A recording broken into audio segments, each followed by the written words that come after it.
Hey guys, welcome to the bag. If you're new, like, subscribe, turn the notifications on so you're notified immediately when any of my videos drop. And with that being said, guys, we do have a little bit of news. We picked up a few more subs, so we are currently sitting at 85. So, like I said, if and when we do hit the 100 subscribe mark, I am going to do something special for you guys. I don't know exactly what yet because as you guys may know right now, we are just a small time channel here, and I'm not endorsed or sponsored by anybody to give out prizes and things like that. So, like, if I do have something to give out, it's solely completely from me to you guys. But again, it's not required or expected. But if you do want to give back to the channel, that is in the description. Um, we haven't had a single donation yet, and the only reason I'm bringing that up yet is because, like, if somebody donated a few dollars, like, that's what I'm saying. If it'd be for the channel to help improve it and things like this, when we have contests and giveaways, when we hit 100, 250, 500 subs, if we get that high, when it comes to giving away, because like I would like to honestly do like a PayPal giveaway once we hit 100 subscribers for you guys that want to take part on that. That's what I'm going to try to do. So, but it does help with things like that. Speaking of which, we had a comment on the midday video from somebody just basically giving, like, I appreciate the comments, even if they're not always positive, and that's okay. So I just kind of cleared it up with him, like, and just want to clear it up, especially because we are getting some new people in here, guys. Like, as for me, now I will tell you straight up, I've been doing, they just added my state like a little over a month ago to Prize Picks. And when I found out about it, which was about 3 weeks ago, I've been playing Prize Picks the last 3 weeks, guys. So out of these last 3 weeks, out of that, basically $20 that I've had to play off in 3 weeks, I've made over $200 profit. So, and that's, and I also want to add to that before I came over and started doing props, all I came in with was my sports knowledge, guys, with the NBA. Okay, that's all my picks and everything I made up till I started dropping video content. All my picks, I mean, a couple of them, like I said, with these guys I follow out there. So shout out to DK DFS, shout out to Skywalker DFS, shout out to Backdoor Fantasy. A lot of those guys, I'll go check out their videos. If I could get behind what they're, throwing out there for free, then I stand behind it. If I don't, then I won't. So that's the other thing I will say, guys. Like, I try to give you guys a lot up there.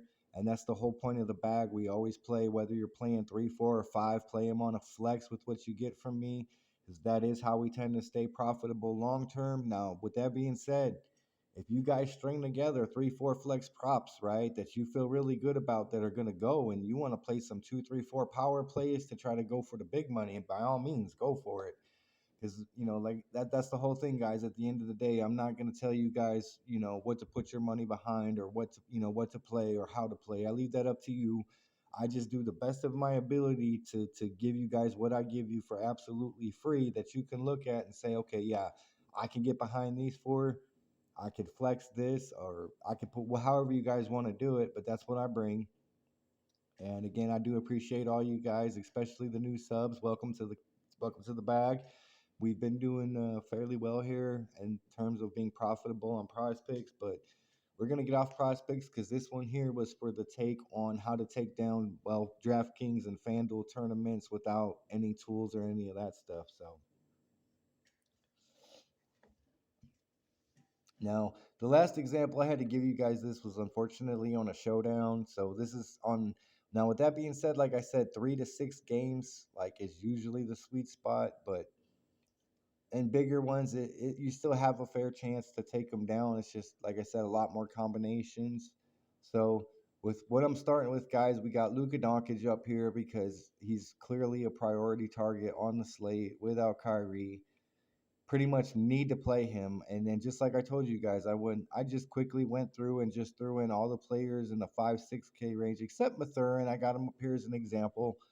Um, I do think he's good value, especially at under 5K, right? But if I knew, because like I said, I'm using this as an example, guys. So, like, if I knew he was getting more than 12% ownership, I would just fade him. Like, if he's highly owned and they're all gonna chase, just fade him.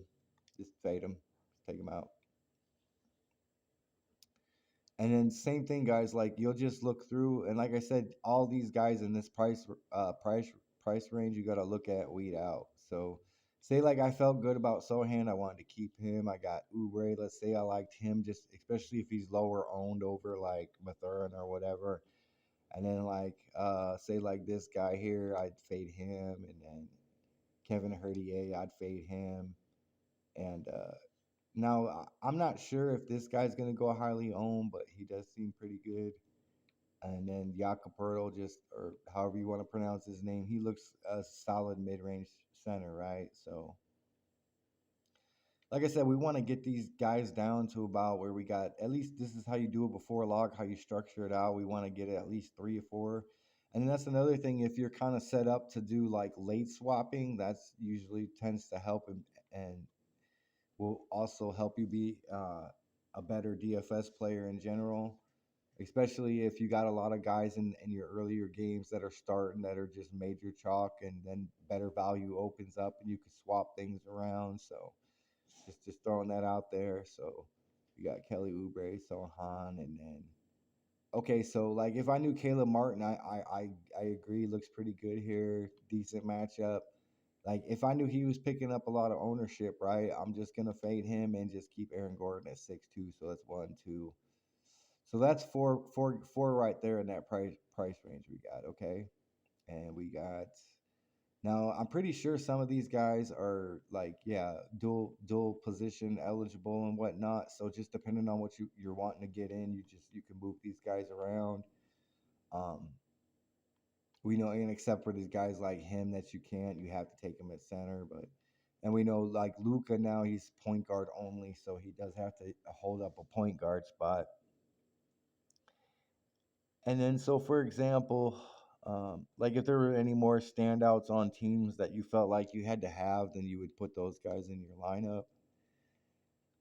Um,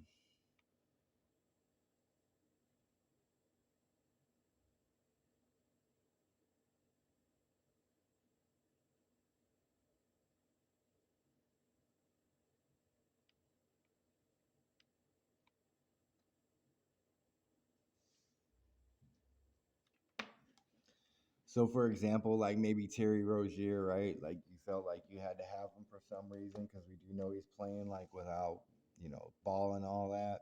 So I would just of course, plug him in at shooting guard. This controller's wonky. I'm sorry, guys. So as an example, so we could go ahead and put Rozier at shooting guard.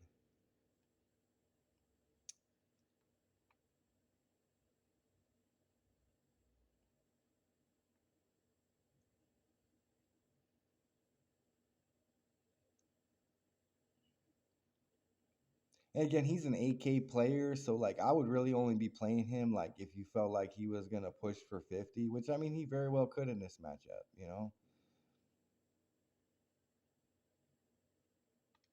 And then we'll go look at small forwards. Like look, Michael Porter Jr., he's not even 7K. He don't look bad. Put him here.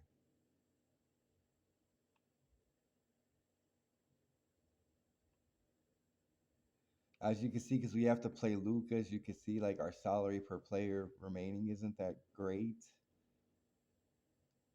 So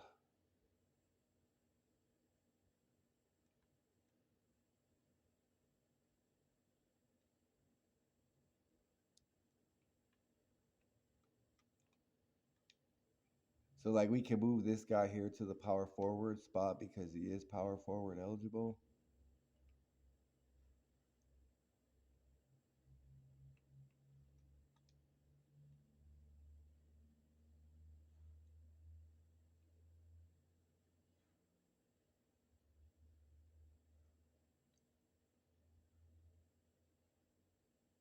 I think Rozier could go to point guard. I'm pretty sure he's dual. Yeah, he's dual. So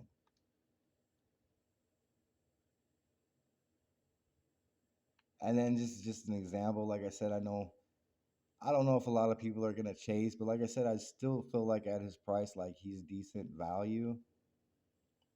So that would be Mathurin. And since these are the last two spots left, like I do know Dylan Brooks is supposed to go, and he's in a like you could use either one, like Dylan Brooks or Mathurin. Like you know, if more people are going to Mathurin, then you could just go Dylan Brooks.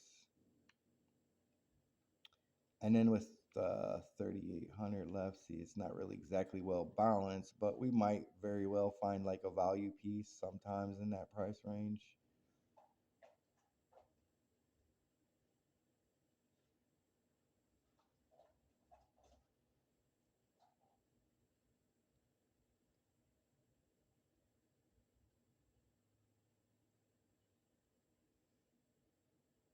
Matter of fact, I think this guy here would be the perfect piece because we do know that Lou Dort is out. So Kenrich Williams, I think, would be like the perfect piece to put in here. Then again, I don't know what his ownership would be. I just know that Lou Dort's out, so he looks a lot better. So this here very well would work. And even though we generally like to leave some salary on the table, given that, and that's the one good thing, like when they're really huge slates like this, you could use up all your salary and not be as worried about it because there's just so many games. Like the odds for somebody to have the same exact lineup that you have is very highly unlikely. But there you go. We used all the salary. And then, like the guys in these later games, like I think the latest ones on this ticket are like 8 o'clock. Like I think that'll stick though. I mean, this don't look, in my opinion, this don't look bad at all. In terms of the value pieces, the spend up, and then a lot of the good mid range we got. Like I said, it's 13 games, so and this is just an example to show you guys. So basically, like I'd be hoping to get like 35, 40 out of Yaka.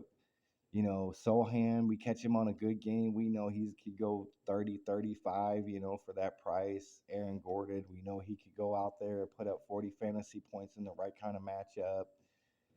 Kenrich Williams going to have some value. Lou Dort being out. Michael Porter Jr. is just in a good spot against Atlanta.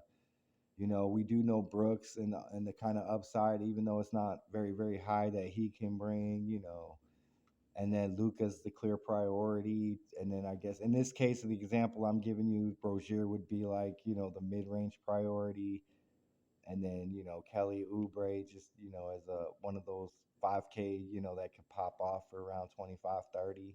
Looks decent, right? So yeah, overall, like without any tools or anything, or like I said, this is the example I gave you. This is the kind of lineup like I would be putting together running maybe.